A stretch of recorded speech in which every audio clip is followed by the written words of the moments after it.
नमस्कार, मैं हूँ आलोक दहिया और आप देख रहे हैं अलौकिक नज़र। अलौकिक नज़र एक छोटा-सा क्वेश्चन आंसर सेशन है मेरी तरफ से, जहाँ पर आपके पूछे गए स्टॉक के ऊपर एनालिसिस करके आपके सामने हम रखते हैं। पिछले हफ्ते से हमने इस सीरीज़ की शुरुआत की है और पिछले हफ्ते हमने कई सारे स्टॉक का एनालिसिस भी किया आपके सामने। Subject to your investment adviser, हमारी तरफ से सलाह भी ये रही कि आप उनसे ज़रूर कनेक्ट करें, किसी भी स्टॉक पर फाइनली निवेश से पहले। इस हफ्ते कौन-कौन से स्टॉक है जिस पे हम एनालिसिस करेंगे, ये जानने से पहले ज़रूरी है कि हम बात करें उन स्टॉक्स का जिसके के लिए हमने पिछले हफ्ते भी आपके लिए एनालिसिस किया था। तो आइडिया अमूमन उसी जगह पर ट्रेड करता हुआ नज़र आया। हमने मना भी किया है बहुत सारे लोगों को कि हमारे मेथोडोलॉजी के तरह से अगर जाए तो आप आइडिया को अवॉइड कर सकते हैं। अ, वेदांता की बात करें तो एक अच्छी खासी तेज़ी हमने वेदांता में देखी भी, और आपको याद भी होगा कि करीब-करीब 488 के सपोर्ट से हमने कहा था कि 520 तक जाते हुए दिखता है कम से कम, और वैसा ही कुछ वेदांता के केस में जाते हुए होते हुए हमने देखा भी पिछले हफ्ते। टाटा कम्युनिकेशन 1820 के ऊपर बेहतरीन लग रहा था और 1820 के ऊपर निकल कर स्टॉक में एक अच्छी मजबूती कम से कम देखने को मिली। साथ-साथ बात करेंगे मुकुंद लिमिटेड 152 के आसपास स्टॉक पहुँचते हुए दिखाई दिया, जो कि एक अच्छा और दमदार परफॉर्मेंस रहा उसकी तरफ से भी। हिंडाल्को की बात हम कैसे छोड़ सकते हैं, क्योंकि हिंडाल्को ने अच्छा खासा परफॉर्म किया, बट अभी भी हिंडाल्को में जो रेंज हमने भी मेंशन की थी 680 के ऊपर निकलेगा तो शायद बहुत बेहतर होगा, बट वो 680 के ऊपर नहीं निकल पाया। फिलहाल एक ड्रैगन फ्लाई डोजी के साथ हम उसमें डटे हुए हैं, अड़े हुए हैं, और ड्रैगन फ्लाई डोजी क्या सिग्निफिकेंस रखता है, इस पे हम बात करेंगे। हम बात करेंगे सूर्या रोशनी अमूमन एक साइडवेज़ ही हम बोलेंगे, एक दबाव जो था वो हल्का-फुल्का दबाव देखने को मिला सूर्या रोशनी में भी। एमसीएक्स दमदार परफॉर्मेंस 7048 तक का हाई बनाने के बाद हमने कहा था कि एक बाउंस बैक का वेट करें, बाउंस बैक कहीं न कहीं एक पुल बैक का वेट करने कहा गया था, और पुल बैक हमने देखा भी। स्टॉक करीब-करीब एक बार 6600 के आसपास आकर उसमें वापस से एक अच्छी तेज़ी देखने को मिली करीब-करीब 6800 तक, और फिर फ्राइडे जो हुआ वो आप सबके सामने था, एक गिरावट, और उस गिरावट में अभी फाइनली जो बन के निकल के आ रहा है, वो फिर से एक हैमर फॉर्मेशन है जो कि अपने आप में एक मजबूती को दिखाता है। इस हफ्ते किन स्टॉक पे बात करेंगे, उसके लिए सबसे ज़्यादा इम्पोर्टेंट ये भी हो जाता है कि आपके कौन से स्टॉक अगले हफ्ते जिसके ऊपर आप अपने सवाल पूछना चाहते हैं, आप एनालिसिस पूछना चाहते हैं, आप हमारे डिस्क्रिप्शन लिंक में दिए हुए टेलीग्राम चैनल को ज्वाइन कर सकते हैं, और वहाँ अपने जो भी सवाल है कमेंट सेक्शन में जाकर आप पुट करिए। हम उन कमेंट में जो भी स्टॉक पूछे जाएँगे, उनका एक पोल करेंगे, और उसमें सबसे ज़्यादा जिन पर वोटिंग आएगी, उन स्टॉक को हम अगले हफ्ते आपके लिए फ्री एनालिसिस करके आपके सामने रखेंगे। फिर से एक ज़रूरी बात कि आप इन सारी चीज़ों को अपने इन्वेस्टमेंट एडवाइज़र से सलाह लेकर ही अपने एग्ज़ीक्यूशन में शामिल करें, अदरवाइज़ इसके लिए हमारी कोई ज़िम्मेवारी नहीं होगी, राइट? शुरू करते हैं इस हफ्ते 4 स्टॉक्स के लिए हमारे पास क्वेरी आई है या सिलेक्टेड हुई है टीम की तरफ से। उसमें एक स्टॉक का नाम है टाटा मोटर, और टाटा मोटर आपके सामने है। अगर टाटा मोटर की बात करें, जी हाँ, देख पा रहे होंगे। एक इसको हम बोलेंगे डोजी, ये तो डोजी है और ड्रैगन फ्लाई डोजी है। देखिए, ड्रैगन फ्लाई डोजी बड़ी मज़ेदार चीज़ है। ड्रैगन फ्लाई एक इंसेक्ट होता है, अगर हम जानते हैं, और जब ये झुंड में एक साथ में घूमते-फिरते नज़र आते हैं ना, तो अमूमन रिवर्सल ऑफ वेदर हमें पता चलता है। अगर कड़ी धूप में ये एक साथ दिखाई देते हैं, तो हम उम्मीद करते हैं कि आने वाले कुछ समय में बारिश हो सकती है।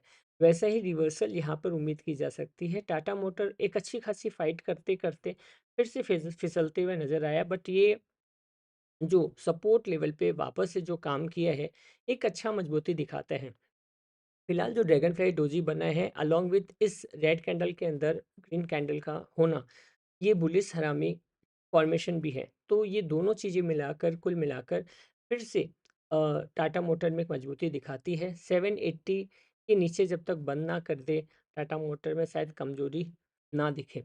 तो इस मामले में अगर हम बात करें तो 780 एक सपोर्ट के तौर पे काम करेगा। बाकी 820 के ऊपर, पहले भी कहा था 820, 825 के ऊपर अगर स्टॉक निकलता है, तो इसमें और अच्छी तेज़ी हम देख सकते हैं टाटा मोटर। अ, सवाल कुछ ऐसा भी लोगों का आया कि क्या हम यहाँ पर एवरेज करें, यानी देखिए, हम आपको रेंज दे सकते हैं, आपको अपने रिस्क एपेटाइट के हिसाब से फर्दर एक्यूमुलेशन करना है या नहीं। इस जगह पर, इस प्राइस रेंज पर फ़िलहाल अच्छा नज़र आ रहा है। सपोर्ट लेवल आपके सामने है, दैट इज़ 780 के नीचे क्लोजिंग दे तो आप स्टॉक को ख़राब ज़ोन में समझ सकते हैं। अदरवाइज़ अभी भी स्टॉक अच्छे मूड और मिजाज के साथ फ़िलहाल ट्रेड करता हुआ नज़र आ रहा है। एक स्टॉक का नाम है आरटीएन पावर। आरटीएन पावर की अगर हम बात करें तो यहाँ पर भी फ़िलहाल ऐसा माहौल है। अगर हम इसको वीकली पे देखें, स्टॉक लगातार कमज़ोरी है। तो जब तक स्टॉक 15 रुपीज़ के ऊपर में 15.50 के ऊपर जब तक ट्रेड करना ना शुरू कर दे, फिलहाल इसमें निवेश की सलाह नहीं रहेगी, नंबर 1। नंबर 2, 15.50 के ऊपर क्लोजिंग दे तो आप इसमें फर्दर फ्रेश एंट्री कर सकते हैं as per your risk appetite, right. और अगर 15.50 के ऊपर स्टॉक निकलता है तो यहाँ पर सपोर्ट जोन आपका 13 के आसपास हो जाएगा और टारगेट आपके सामने जो दिख रहे हैं वो करीब 2021 तक के टारगेट हो सकते हैं। फिलहाल में आरटीएन पावर ऐसा आपको सजेस्ट करता है, उसका चार्ट आपको ऐसे सिप्ला पे बात कर लेते हैं। सिप्ला की अगर हम बात करें तो यहाँ पर एक नीचे लेवल पे जिस तरीके का सिप्ला में अगर हम स्पेशली बात करें, यहाँ पर भी एक ड्रैगन फ्लाई डोजी का फॉर्मेशन है और ये ड्रैगन फ्लाई डोजी फिर से इंडिकेट करता है, क्योंकि ये देखिए ये लगभग वो एक सपोर्ट जोन है। बहुत अच्छी मजबूती सिप्ला में अभी भी फ़िलहाल नहीं दिखाई दे रही। सिप्ला में अच्छी मजबूती करीब-करीब 1600 के ऊपर अगर स्टॉक निकलेगा तो फ़िलहाल नज़र आ रहा है। लेकिन अगर 1600 के पहले नहीं निकलता है, ऊपर नहीं जाता है तो क्या यहाँ पे फ्रेश एंट्री करनी चाहिए?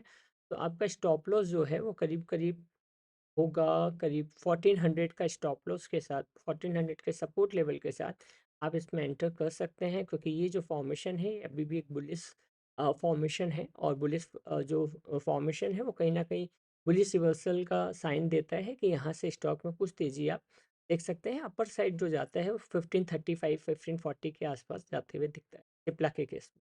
टाटा पावर की बात कर लेते हैं। टाटा पावर, जी हाँ, पिछले हफ्ते भी टाटा पावर पे बात हुई थी और बात हुई थी 440 के ऊपर अगर स्टॉक निकलता है तो।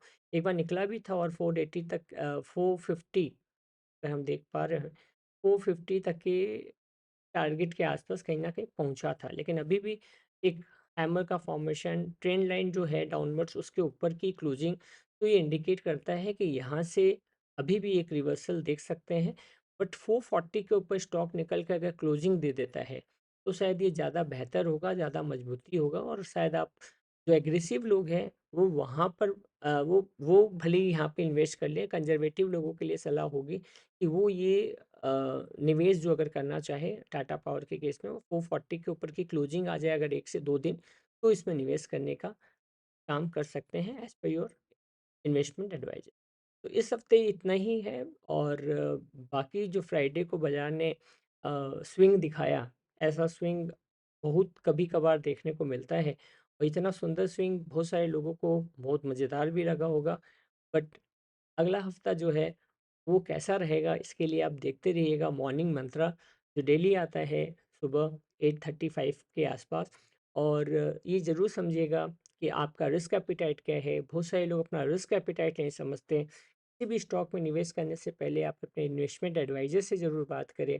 आप अपना रिस्क एपेटाइट ज़रूर देखें। Thank you, thanks a lot and have a great day, have a great weekend. Bye bye, take care.